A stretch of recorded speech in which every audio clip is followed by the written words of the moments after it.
We know that one of the developmental accomplishments of all children is the development of language. And most typically developing children will develop language in a standard process, beginning somewhere about 6 months, up to about 2.5 years, when indeed they'll have acquired the language of their community. But whether they acquire French or German or Chinese depends on where they're born. So the capacity to get language is human, but culture determines which language you get. Whether you get a language, for instance, that works well in school, but that works well both at school and at home, or whether you get a language that only works well at home and doesn't work well at school. For instance, if when you were 5 or 6 years old and you spoke only Chinese and you went to an American school that only spoke English, you couldn't learn very well.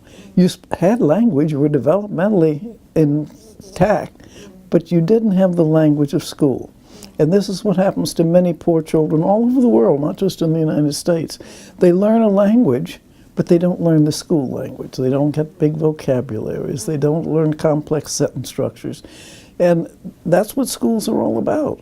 So children develop language, they've got the developmental step necessary, but they don't have the right language for what the context that they're trying to live in.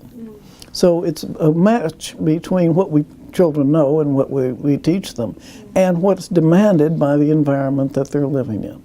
And one of the things we're trying to do here in the United States, particularly with low-income kids, is get a better match between what schools want and what children are learning in their home communities.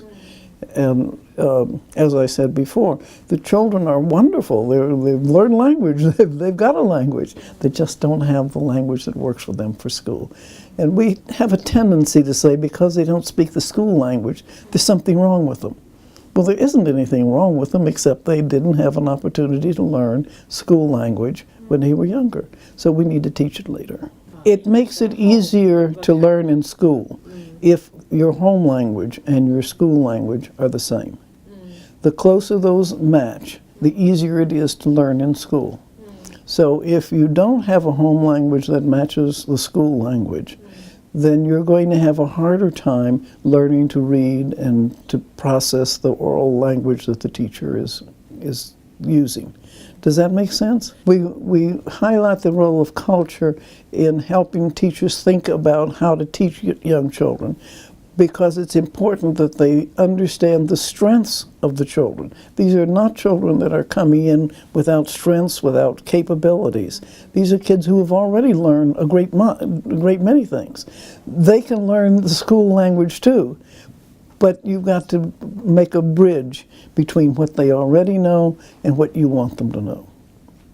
And it doesn't happen automatically. Although it is true that young children do learn a second language very easily and very quickly. By the time they're 6 or 7, it doesn't happen automatically. And so it has to be intentional. The teacher has to build bridges between the language that they have and the language she wants them to have.